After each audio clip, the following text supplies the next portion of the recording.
하나님의 말씀은 로마서 16장 1절에서 16절, 로마서 강의의 쉬운 6번째, 변화의 실체 11번째 시간, 변화의 증인 소제문을 가지고 자기들의 목숨까지도 라는 그 본문에 있는 내용을 제목으로 우리 하나님 말씀 듣기 전에 하나님 말씀을 경외하는 마음으로 우리 교독하도록 하겠습니다.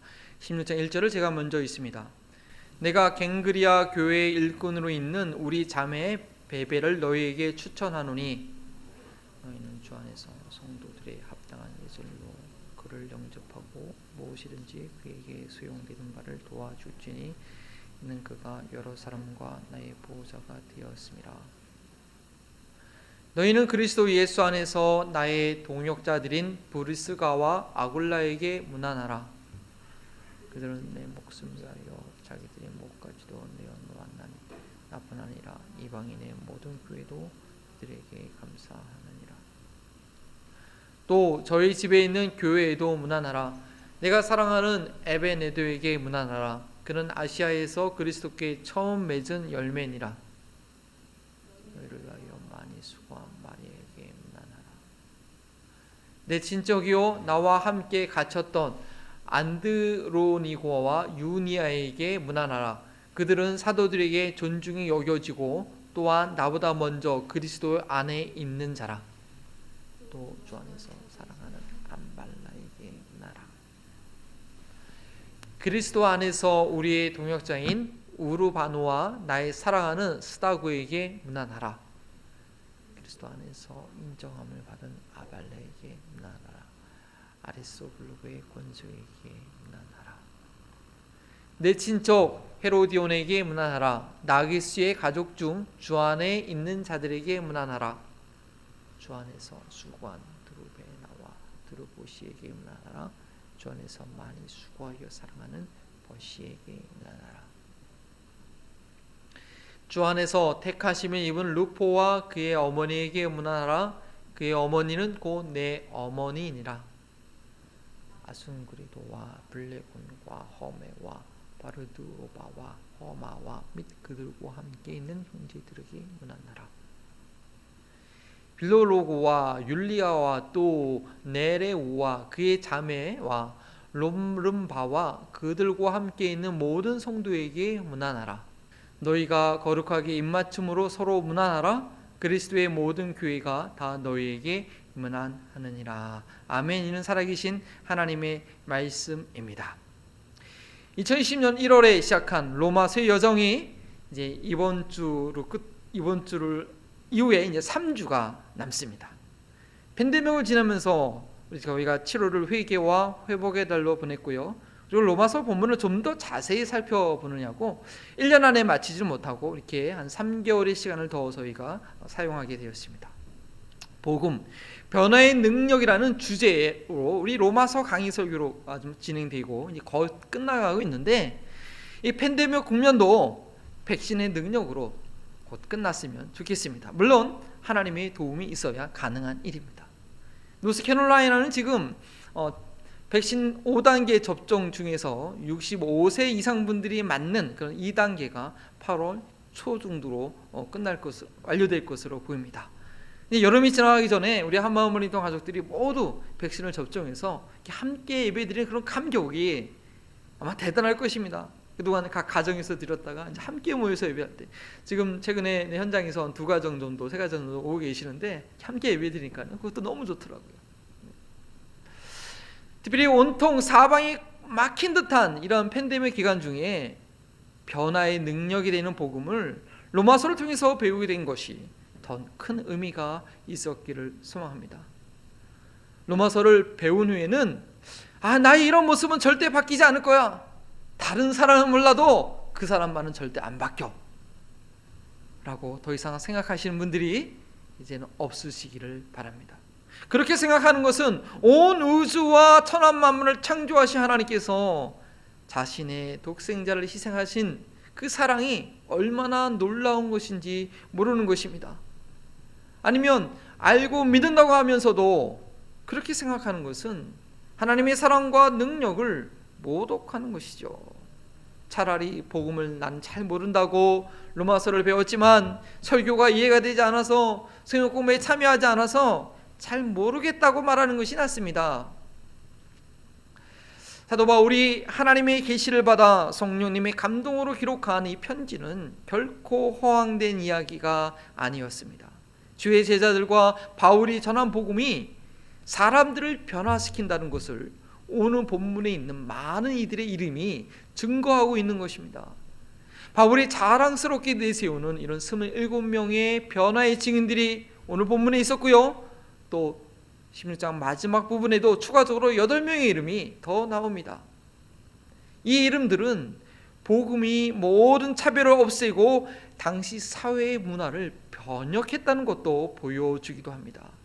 왜냐하면 여성의 이름이요, 그 당시 여성의 이름이 남성보다 먼저 언급되었고요, 또 종의 이름과 헬라어 단어를 잘 보면 어떤 이름은 이건 종이 쓰던 이름이거든요. 종의 이름과 또 한 도시의 재무관, 이 시장의 이름이 같이 등장하기도 합니다. 이러한 현상은 우리 한국 초대교회도 있었는데요, 한국 초대교회 초창기 교회에 장로를 선출하는 일이 있었습니다. 그런데 공교롭게도 한 그 집안의 종과 양반의 그 주인이 같이 후보에 올라갔죠. 둘 중에 한 명을 선출하게 됐습니다. 근데 믿음은 어쨌든 하나님께서 심령이 가난한 자에게다 주셨는지 이 종이 장로로 장임되고 그 주인은 떨어지게 됐습니다. 그런데 교회에 전혀 분란 없이 교회에서는 장로님으로 존경해지고 또 집에 가서는 주인을 존경하는 종으로서 그렇게 화목하게 지냈다는 그런 한국 교회의 기록에 있기도 합니다. 복음의 놀라운 능력이죠. 바울은 각 이 오늘 나와 있는 본문에 나와 있는 사람들의 이름 앞에 간단한 수식으로 이들이 어떤 사람인지를 표현하고 있지만 어떻게 복음으로 변화된 이들인지 2000년의 교회 역사 가운데 잊혀지지 않고 성경으로 기록되어서 오늘날까지 우리에게 증거하고 있습니다. 로마서를 통해 복음을 경험한 저희들도 이 시대 가운데, 이 지역사회 가운데 변화의 증인으로 서게 되기를 소망합니다. 각자 처해진 상황에서 하나님께서 어떻게 복음의 증인으로 쓰실 것인지 오늘 소개되는 구체적인 인물들을 통해서 적용하는 저희가 되길 원합니다. 첫 번째는 보호자 베베입니다. 바울이 자랑스럽게 소개하는 변화의 증인 중에 제일 먼저 베베라는 여집사가 나옵니다. 물론 한국어 성경에는 그냥 일꾼이라고만 되어 있지만 헬라 원어를 보면요, 디아코논이라는 이 집사의 여성형 명사가 사용되었습니다. 베베를 소개하는 내용을 보면요, 그는 여성이었지만 바울의 보호자가 될 뿐 아니라 많은 이들의 보호자라고 했습니다. 여장부라고 할 수 있겠죠. 현대 사회에서도요, 지금 미국 사회에서도 여성이라는 이유 때문에 임금이 적게 측정되는 경우가 종종 있다고 합니다. 근데 2000년 전 그 당시에는 여성에 대한 차별이 얼마나 더 심했겠습니까? 실제로 로마 제국에는요, 보호자를 의미하는 그런 후견인 제도가 있었습니다. 여성에게는 결혼 전에는 아버지가 후견인이 되었고 결혼 후에는 남편이 후견인이 되었습니다. 그리고 만일 아버지와 남편이 일찍 죽는 경우에는 반드시 다른 남성 친척이 대신 후견인이 되어서 그 여성의 보호자 역할을 꼭 했어야 됐습니다. 그리고 과부가 된 여성은 자녀가 3명 이상이 있을 때에는 후견인의 보호를 받지 않아도 되었다고 합니다. 그러나 오늘 소개되고 있는 그 로마 시대의 그 한 여성 베베라는 여성은 도리어 바울의 보호자 역할을 했다고 합니다. 베베는 갱그리아 교회의 여집사였습니다. 갱그리아는 고린도 도시의 그 동쪽에 있는 항구 도시죠. 아마도 이 베베는 빌립보시의 그 옷감 장사였던 루디와 같이 영향력이 있는 그런 여성이었을 것입니다. 무역 도시에서 성공적으로 사업을 하여서 재력을 가지고 교회를 섬기며 특별히 이 사도 바울이 고린도에 머무는 동안에 여러모로 편의를 제공한 것이죠. 그런데 그렇게 그녀가 헌신할 수 있었던 것은 복음이 그녀를 변화시킨 것입니다. 자신이 가지고 있던 재물로 자신만을 위해서 쓰는 것이 아니라 주님의 사역자들을 위해서, 주의 성도들을 위해서 복음을 인하여 과감하게 내려놓을 수 있게 된 것이죠. 그렇게 헌신한 베베였기 때문에 바울은 로마 교회 성도들에게 이 편지를 가고 있는 베베를 성도의 합당한 예절로 영접하고 로마에 있는 동안 무엇이든지 그녀에게 필요한 것을 제공해 주라고 요청합니다. 복음으로 세워진 공동체였기 때문에 2000년 전 로마 시대였지만 여성이 남성의 보호자 후견인이 되었고 많은 이들의 보호자로 인정해 주는 것이 전혀 문제가 되지 않은 것입니다.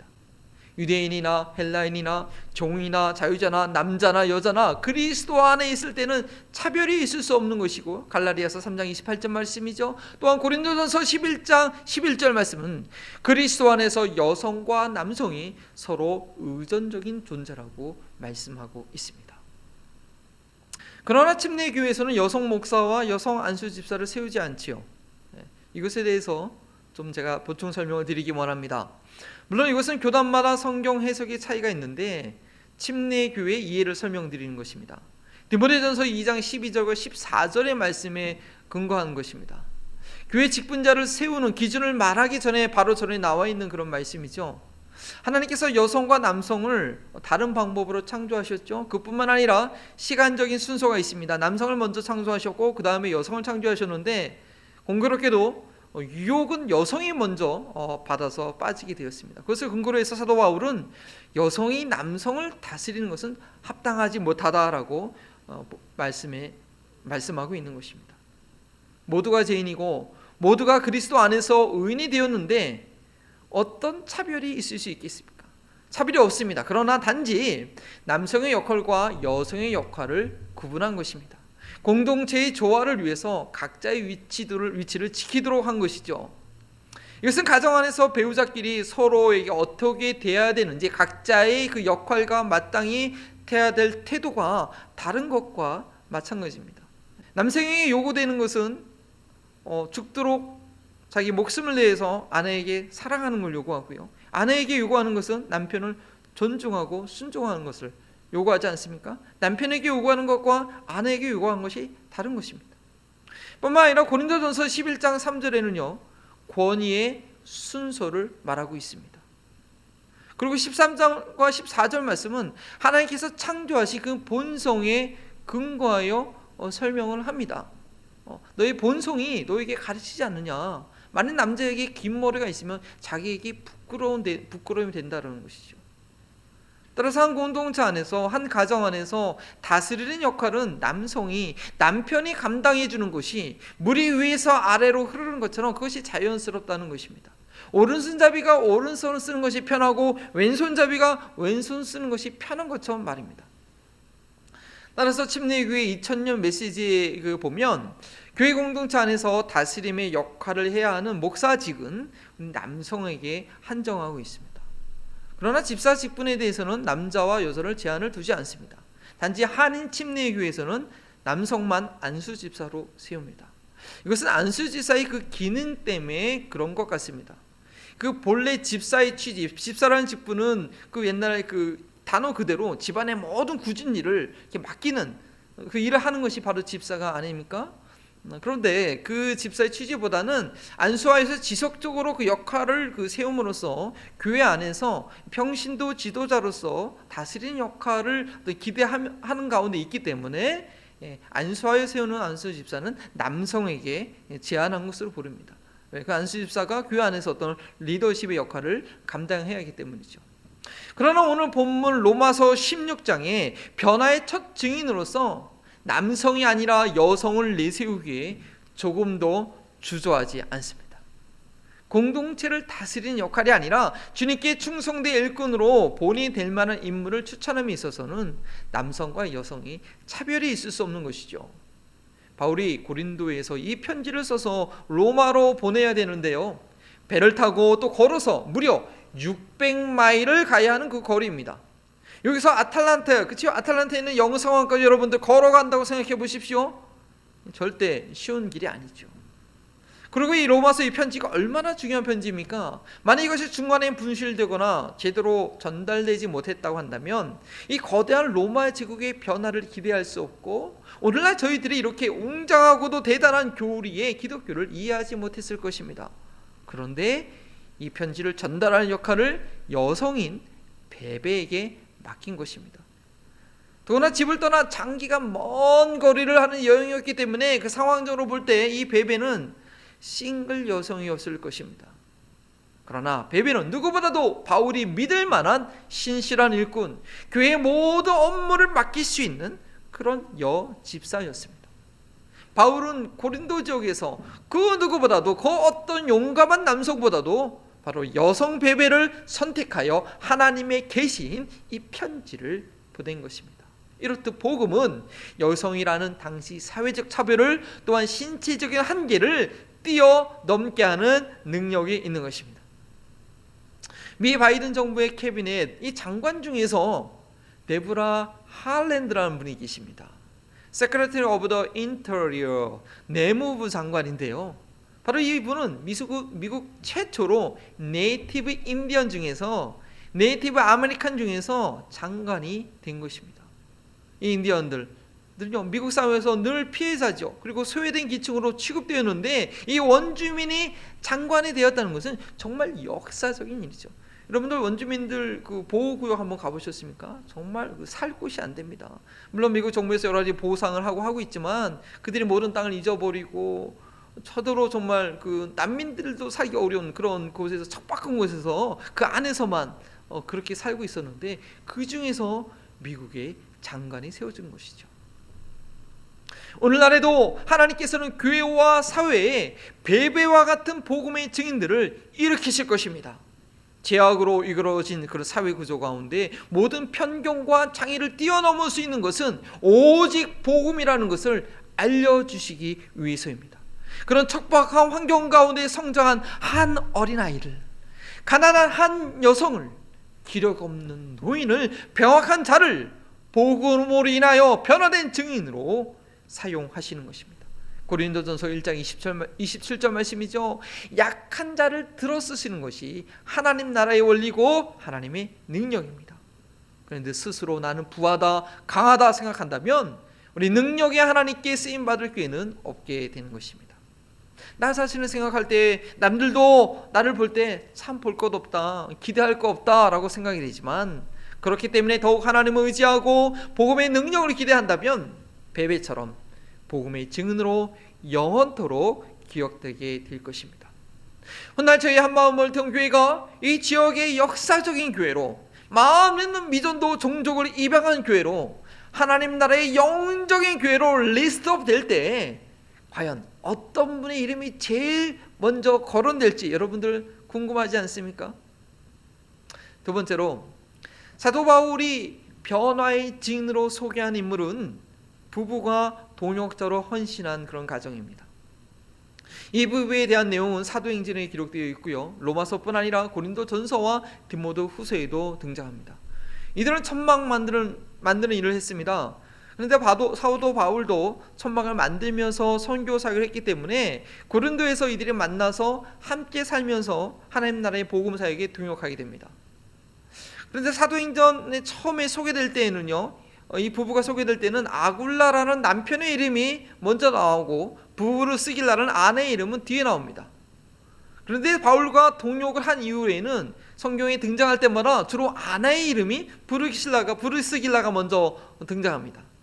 하나님 나라에 있어서는 이 아내의 역할이 더 컸었나 봅니다. 바울은 이 부부의 헌신에 대해서요, 자신의 목이라도 나를 위해서, 바울을 위해서 내놓을 정도였다고 오늘 본문에 소개하고 있습니다. 이 브루스길라와 아굴라는요, 바울이 2차 선교 여행 중에 만나게 됩니다. 저렇게 사도 바울이 2차 여행 중에 빌립보에서 루디아를 만나서 교회를 개척하고 밑으로 내려오는 과정 가운데 아가야, 고린도까지 오게 되죠. 그때 때마침 이 로마에 있던 아굴라와 브리스라 부부도요, 로마 황제가 유대인들이 다 고향을 떠나라라고 하는 바람에 이렇게 곤도 지역까지 오게 됩니다. 여기서 이들은 함께 만나고 텐트 만드는 일을 같이 하다가 이제 사도 바울이 2차 선교 여행을 마치고 돌아가는 길 가운데 에베소로 이동하게 되는데, 그때 이 부부도 바울과 함께 에베소로 이동합니다. 거기서 이제 바울은 이제 다시 안디옥 교회로 돌아가게 되고, 이 브리스라와 아굴라는 에베소에 남아 있게 되죠.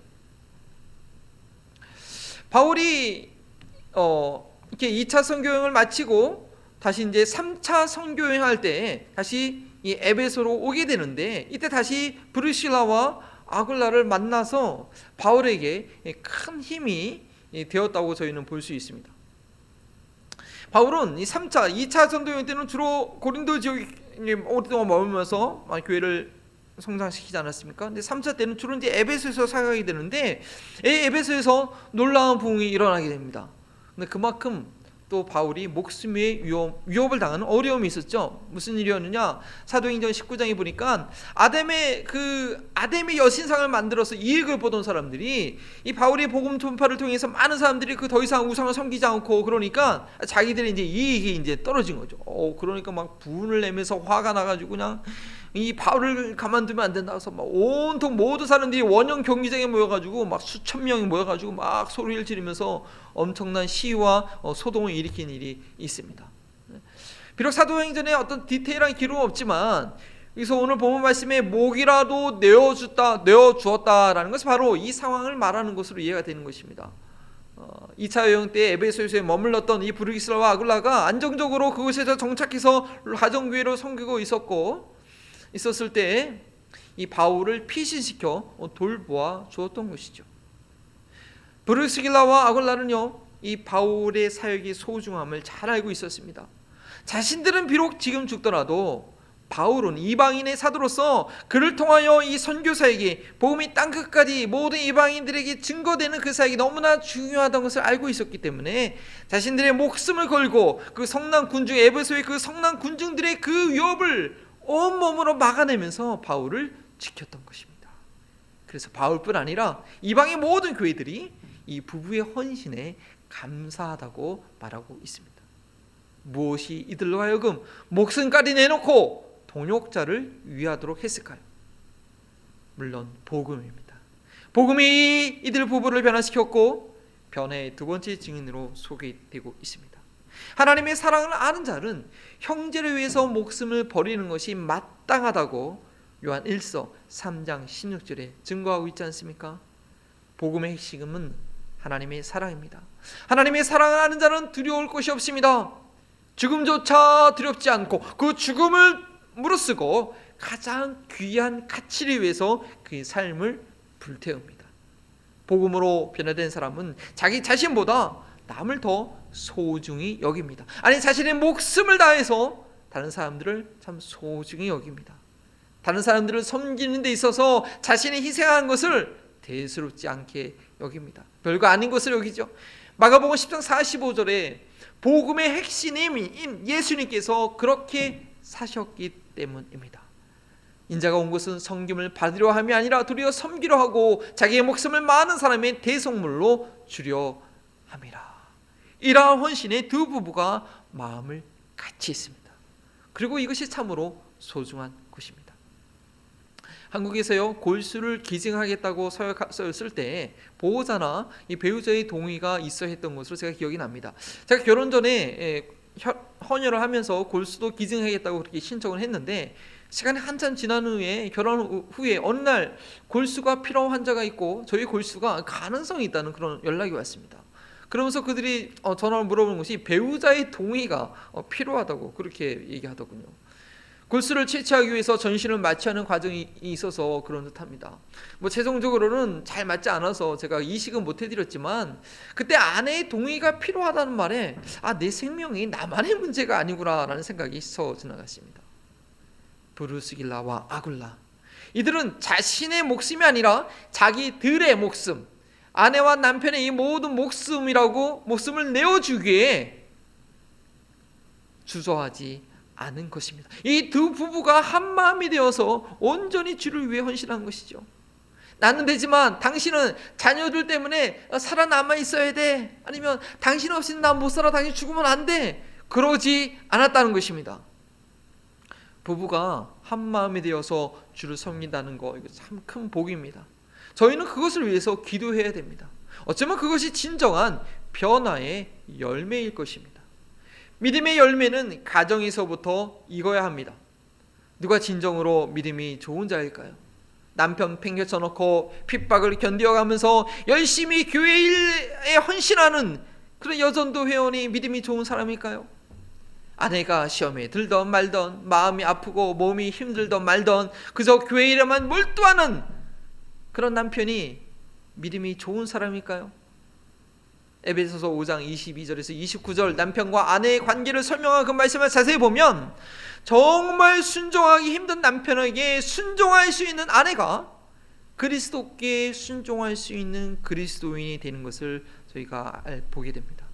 아내를 위해 목숨을 내어 희생할 수 있는 남편이 교회를 향한 그리스도의 사랑을 아는 그리스도인이 되는 것입니다.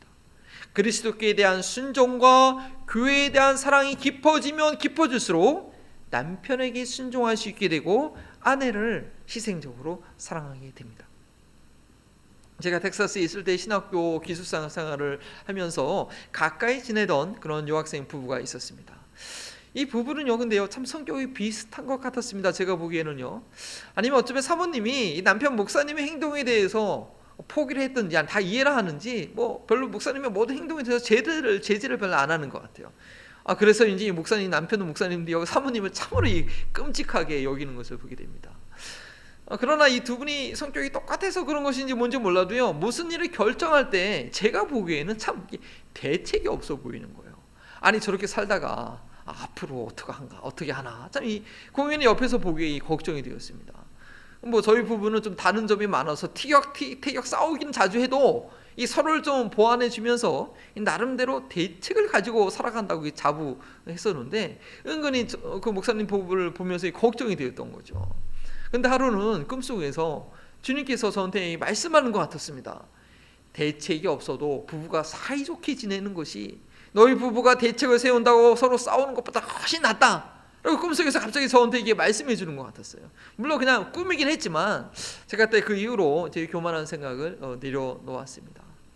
지금 그 목사님 부부는 한국에 계시는데 가끔 페이스북을 통해서 보면 여전히 부부 사이가 너무 좋아 보여요. 40대 후반인데도요, 신혼부부처럼 서로에 대한 사랑 고백이 그냥 페이스북에 절절 흐릅니다. 여전히 좀 삶은 쉬워 보이지 않지만 주님께서는 그 두 부부가 한 마음이 되어 있는 것을 더 기뻐하시라고 믿습니다. 저희 한마음 머리통 가족분들 가운데는 아직은 홀로 믿음 생활 하시는 분들이 계신데 염려하지 마십시오. 교회가 여러분들과 함께 기도하고 있습니다. 복음으로 변화된 교회는 여러분들을 결코 홀로 남겨두지 않을 것입니다. 주일에 한 자리에 같이 예배 드릴 수 있는 가족은요, 참으로 감사한 것입니다. 그 자체로만으로도 우리 하나님께 감사와 찬송과 영광을 돌리게 되는 것이죠. 물론 그렇게 되기까지는 오랫동안 기도한 열매인 줄 압니다. 그러나 오늘 변화의 증인으로 바울이 내세운 이 브루스길라와 아굴라의 헌신에 우리가 도전 받을 수 있기를 바랍니다. 부부가 한 마음으로 주님을 섬기되 목숨을 다하도록 섬기기를 소원할 수 있게 되기를 바랍니다. 부부의 믿음이 각각 그 분량이 다르고 색깔이 다를 수 있습니다. 남편과 아내의 위치와 역할을 지키면서도 하나님 나라의 헌신함에 있어서는 남편이든 아내이든 상관없이 믿음이 강한 자가 약한 자를 좀 도와주고 이끌어주고 하나님께 쓰임받는 모습을 응원해 주시기를 바랍니다. 남편인 아굴라가 그렇게 했기 때문에 브루스길라가 더 많이 헌신할 수 있었고 그래서 더 인정받아서 이름이 먼저 나왔던 것이 아닐까요? 그러나 이 부분은 가정 안에서는 철저하게 질서를 지킨 것으로 보입니다. 고린도전서 16장 19절에 이런 말씀이 있습니다. 바울이 고린도 교회에 안부 인사를 할 때 이 에베소에 있는 아굴라와 브리스가의 집에 있는 그 교회가 너희에게 간절히 문안한다라고 그렇게 하고 있는데 여기서는 아굴라가 브루스길라보다 먼저 언급된 것입니다. 그 외에 사도행전에 처음 나온 것 말고는 항상 브루스길라가 앞에 나와 있는데 이 부분에 있어서는 아굴라가 먼저 호명됩니다. 왜요? 교회를 얘기하고 있기 때문입니다. 이 부분은 가는 곳마다 자신의 가정을 오픈하여서 교회의 모임 장소가 되게 했습니다. 아굴라와 브루스길라가 섬기는 이 교회의 안분을 전할 때에 브루스길라가 아무리 영적으로 뛰어나고 영향력이 있다 하지만 저희 부부 중에도 그런 분들 계시죠. 하지만 이 남편인 아굴라가 교회의 대표자로서 먼저 언급된 것입니다. 오늘 본문 말씀 5절에도 저희 집에 있는 교회에 문안하라고 되어 있습니다. 로마에서도 자신들의 가정을 열어 교회가 되도록 섬긴 것입니다. 에베소에서 가정교회를 섬길 때에 바울을 목숨을 걸고 건져주는 이후에 바울은 이제 피신해서 고린도 쪽으로 마게도냐를 통해서 고린도로 가지 않았습니까? 그때 본인들도 더 이상 그곳에 있을 상황이 안 돼서 아마도 로마로 돌아가서 그곳에서 가정교회를 이룬 것으로 보입니다. 초대교회는 초기 유대인들의 핍박뿐 아니라 후에는 이 로마 제국의 황제의 엄청난 핍박을 받았습니다. 도저히 공공장소에서는 회당이나 이런 공공장소에서 모일 수 있는 상황이 아니었죠. 그래서 주로 가정에서 모였습니다. 이렇게 가정에서 매주 모인다는 거, 가정을 개방한다는 거 결코 쉬운 일이 아니죠. 자신이 살아가는 그 모습을 있는 그대로 다 공개하는 것이 아닙니까? 그리고 때로는 그것은요, 다른 사람들에게 시험거리가 되지 않도록 아주 세심하게 배려해야 됩니다. 또는 예배 후에 식사 규제를 하게 되면 그 모든 것을 책임지고 섬겨야 되죠. 그러나 아굴라와 브리스길라는 주를 위해서 목숨이라도 내놓도록 헌신되어 있는 부부였기 때문에 어느 곳을 가든지 자신의 집에서 그리스도인들의 모임을 하기에 주저하지 않았습니다. 이 가정 모임이 쉽지는 않지만 초대교회는 가정을 오픈하여 교회 모임을 했기 때문에 지체 간에 친밀한 교제가 있는 그런 교회다운 교회가 되었습니다. 가정을 개방하여 사람을 초대한다는 것은 내 모든 것을 오픈하여 상대방을 환영한다는 그런 의미가 있는 것입니다. 교회는 지체들이 서로 연결될 때 주님의 몸을 이루는 공동체가 되는 것인데, 따라서 말씀이 선포되는 예배가 있을 뿐 아니라 그 말씀이 적용되는 공동체가 필요하고 공동체가 형성되어야 됩니다. 저희가 새벽마다 말씀 보고 있는 퀴틴 그 교제 묵상 나누는 보십시오. 많은 사람들이 그 말씀의 공동체에서 자기 삶이 변화된 것을 그 안에서 적용하는 것을 간증으로 내놓고 있습니다. 그래서 저희 교회가 묵상병을 하라는 것이고 미션홈을 하려는 것입니다. 특별히 미션홈은 가정에서 모이기 때문에 많은 헌신을 필요로 합니다. 부부가 한 마음으로 헌신할 때만 가능한 사역이죠. 저희가 13개월 동안 로마서를 통해서 복음의 씨앗을 뿌렸기 때문에 헌신할 믿음의 부부가 세워질 것이라고 기대하며 기도합니다. 6절부터는 저희가 정확한 상황을 알 수 없는 로마에 있는 여러 그리스도인들의 이름이 나옵니다. 이들의 이름은 주님 오실 때까지 성경을 읽는 사람들마다 볼 이름이기 때문에 정말 소중한 이름이기 때문에 제가 시간을 걸려도 일일이 소개해 드리기 원합니다. 특징별로 나열해서 좀 중복된 이름이 있습니다.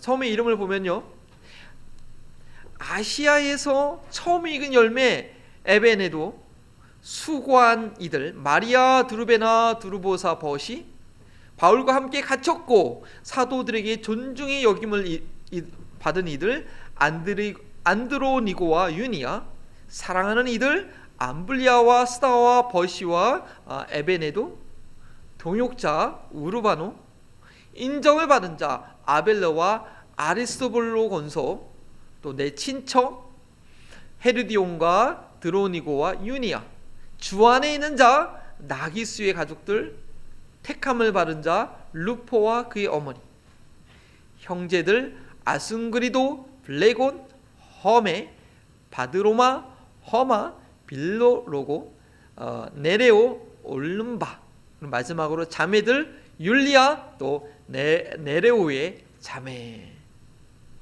이들의 로마에 있었기에 로마의 수많은 그리스도인들이 무려 250년간의 그 말로 닿을 수 없는 그 핍박을 견뎌낼 수 있었던 것이 아니었까요? 결국에는 로마가 변화되고 로마가 다스린 전 영토에 복음이 충만하게 되는 원동력이 된 것이 아니겠습니까? 훗날 유럽의 복음화와 전 대륙의 복음을 증거하게 되는 그런 기폭제가 된 것입니다. 한국이 전 세계에 복음을 증거하는 선교의 나라가 되기까지는 한국 초대교회에 있어서 잊지 못할 변화의 증인들이 있었습니다. 예수천당 우리 최건동 목사님, 평양의 대부흥과 새벽기도 운동을 시작했던 우리 길선주 장로님, 순교자 주기철 목사님, 애국자 안창훈 선생님, 사랑의 원조탄 손양아 목사님, 오늘날에도 하나님께서는 이 벌링턴 지역이 열방을 위해 하나님께서 사용하시는 곳이 되도록 복음으로 변화된 증인들을 만들어가고 계십니다. 우리 한마음 벌링턴 가족들 한 사람 한 사람에게 변화의 수식어를 지금 새겨놓고 계신 것입니다. 과연 내게는 어떤 변화의 열매가 있을까? 열매는 갑자기 생기는 것은 아닙니다. 심을 때가 있고 시간과 환경의 연단을 통과하여 나도 모르는 사이에 하나님 나라의 한 부분을 채우는, 그리고 내 주변의 사람들에게 정말 그 사람들이 경험하고 맛볼 수 있는 그런 열매를 맺히게 되는 것이죠. 저희는 지난 1년 안에 이 팬데믹 기간을 지나면서 로마서 강해를 통해서 어떤 그런 표면적이고 단순한 그런 내용이 아니라 그 깊이와 넓이를 다 헤아릴 수 없는 하나님의 그 놀라운 사랑이 담긴 복음을 우리 10년 가운데 심었습니다. 이 기간 동안에 처음으로 복음을 듣고 예수님을 구세주로 영접하신 분도 계십니다. 어떤 분들에게는 이미 심겨졌던 그런 복음에 걸음을 주고 가르치기를 한 기간이 되었을 것입니다. 아니, 또 어떤 분들은 아직도 설교 시간에 집중이 안 되고 딴 나라 얘기처럼 들렸을지도 모르겠습니다. 그러나 분명한 것은 하나님께서 수십 년 전에, 수년 전에 여러분들을 이곳에 심으셨고, 아니 최근에도 이곳으로 보내주고 계시고, 6년 전에 세워지신 이런 한마음 벌린 동교회를 통해서 우리 모두를 복음의 증인으로 만들어가고 계십니다.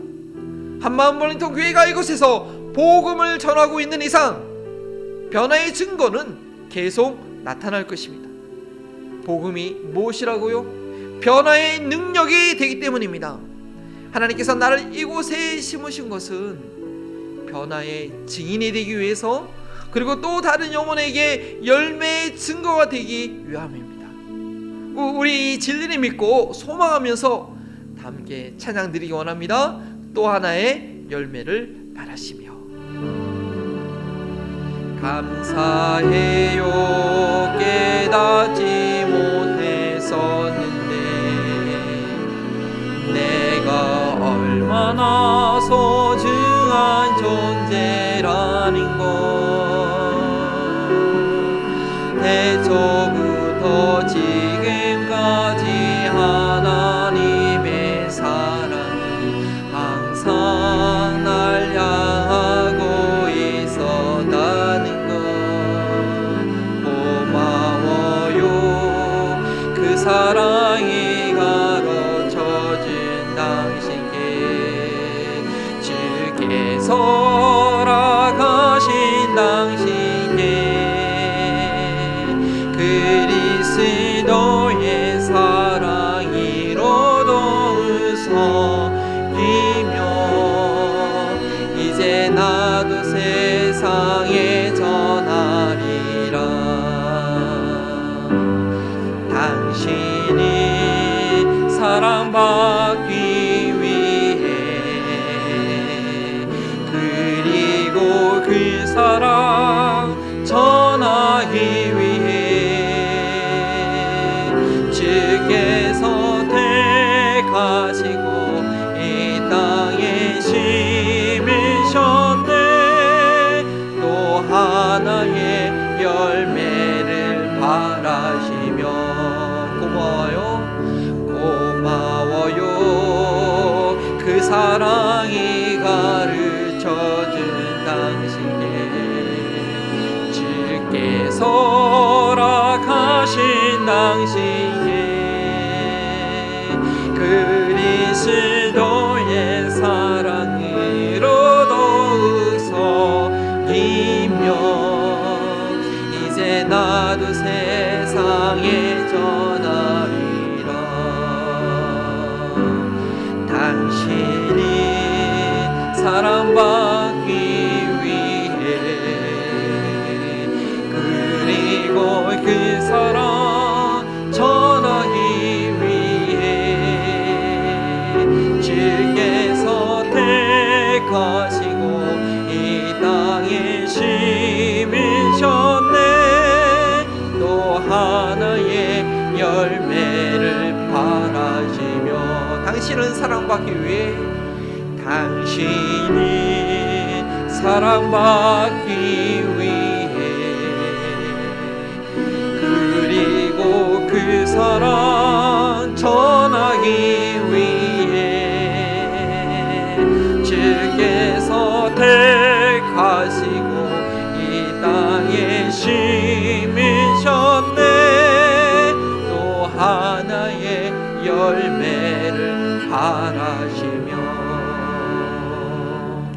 그렇습니다. 하나님께서 우리를 이곳에 불러주신 것, 이곳에 함께 예배드린 것 누가 하신 것입니까? 내가 선택해서 왔습니까? 아닙니다.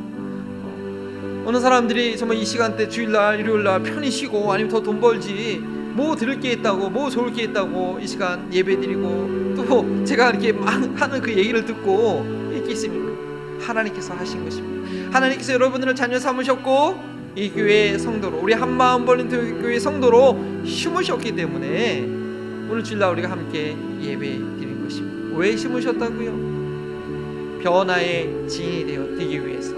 이 복음이 얼마나 놀라운 것인지, 아무리 어려운 환경 가운데 성장하실지라도, 아무리 그런 척박한 가운데 그런 삶의 환경이라도 이 복음은 하늘과 땅에 있는 모든 만물을 하나가 되게 하고 하늘의 풍성한 온한 천한 만물을 창조하신 그 하나님의 사랑을 경험하게 하는 거기 때문에 내 삶을 변화시키시고 내 주변을 변화시키는 놀라운 능력입니다.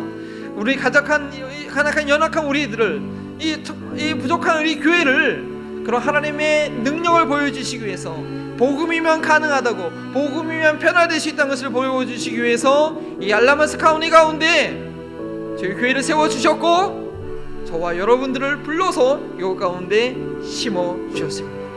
비록 우리 지금 다 깨닫지 못한다 할지라도, 지금이 비록 다 보지 못한다 할지라도 하나님의 능력의 예배 시간마다 말씀을 듣고 순간마다 우리를 변화시키고 새롭게 하실 것입니다. 우리가 그 주님을 믿는 마음으로 주의 이름 부르시고 성령의 충만함을 우리에게 더하달라고, 그 복음의 능력을 경험하고 복음의 증인이, 변화의 증인으로 우리 교회 가운데 세워달라고 주의 이름 부르시고 함께 기도합니다. 주여!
주관하시고 주님 도와주시옵소서. 주님 붙들어 주시옵소서.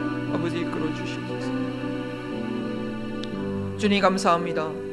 하나님 이 지역 가운데, 이 알라마스 지역 가운데 비록 하는 일이 많지는 않지 하지만 그러하기에 하나님의 능력을 보여주기 위하여 복음으로 변화될 수 있다는 것을, 복음으로 작은 교회가 미전도 종족을 이방하며 열방을 변화시키는 그런 교회가 될 수 있다는 것을 보여주시기 위해서 저희 교회를 6년 전에 심어주시니 참으로 감사드립니다. 이 교회를 세우기 위하여 하나님께서 미리 훈련시키시고 준비시키고 예배하셨던 분들, 이곳에서 예배하며 하나님의 말씀을 들으며 그 전에 들었던 그 복음의 깊이를 다시 한번 깊게 하며 내 삶 가운데 깊이 뿌려내리며 변화의 증인이 되고자 헌신하고 수고하고 애쓰는 귀한 성도들이 있습니다.